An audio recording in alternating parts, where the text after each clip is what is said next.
l'école numérique Mashindano. À Stern, nous avons l'éducation pour la santé et l'environnement. L'éducation pour la santé et l'environnement. Aujourd'hui, en éducation pour la santé et l'environnement, nous allons étudier la propreté du corps. La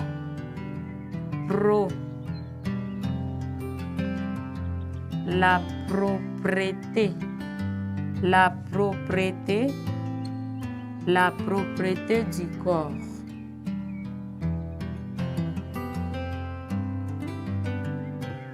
Nous allons étudier la propreté du corps. Alors les amis, lorsque nous parlons de la propreté du corps, ça veut dire que nous voyons tous les corps en question. Nous voyons la chevelure, nous voyons, je ne sais pas, les ongles et consorts. Pour faire la propreté du corps, premièrement, lorsqu'on se réveille le matin, la première activité que toi, élève de la 3e année primaire, que tu dois faire, premièrement, tu dois rincer les dents. Tu dois faire quoi? Rincer les dents. Rincer les dents. Les amis, vous allez rincer les dents dans combien de minutes ou dans combien d'heures? Vous allez rincer vos dents plus de 5 minutes. Si vous rincez moins de 5 minutes, donc là, vous n'avez pas fait une bonne propreté de vos dents. Vous devez rincer vos dents pendant 5 minutes. Plus de 5 minutes. Après avoir rincé, qu'est-ce que vous allez faire encore? On prend de l'eau propre. De l'eau propre avec le bassin qui est propre. Vous allez dans la douche.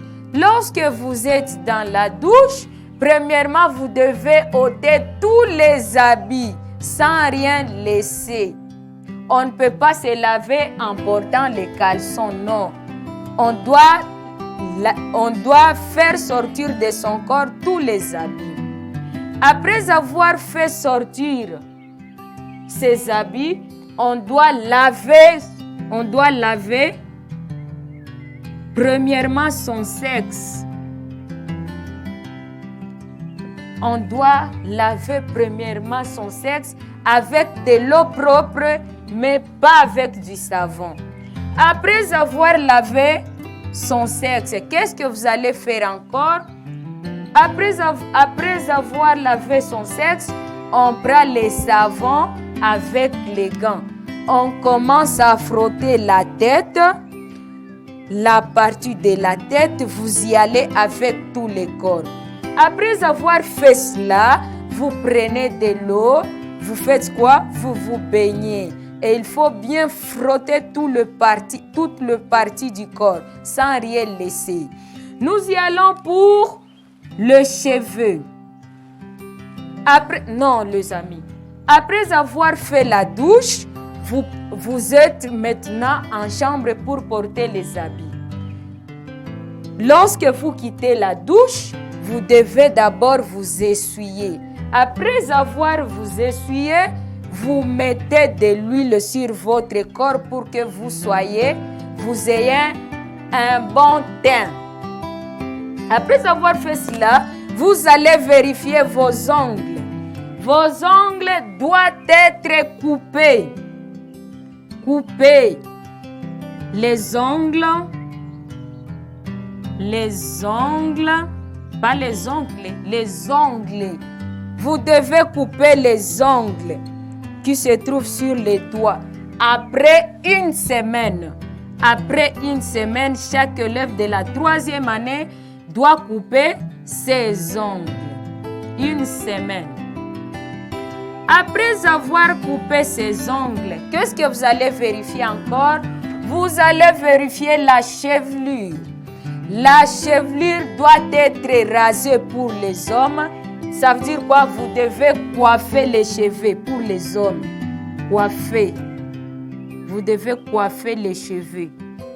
Coiffer les cheveux après combien de jours? Oui, dis-moi, vous allez coiffer les cheveux après combien de jours? Vous allez coiffer les cheveux après 1 mois. Donc, après 4 semaines, vous devez aller au salon pour coiffer vos chevelures après 4 semaines. Ça, c'est pour le garçon. Pour les filles, vous devez faire tresser vos cheveux après 2 semaines. Donc, après 2 semaines, vous devez aller au salon pour vous faire tresser. Et les filles qui se coiffent, et elles aussi doivent faire coiffer les cheveux pendant 4 semaines. Les amis, faire la propreté de son corps, c'est éviter, c'est se protéger contre la maladie. Les amis, à la maison, pratiquez ce que je viens de vous montrer. Pratiquez ce que je viens de vous dire. Merci les amis de nous avoir suivis. Cliquez sur le bouton exercice pour vous évaluer. Merci.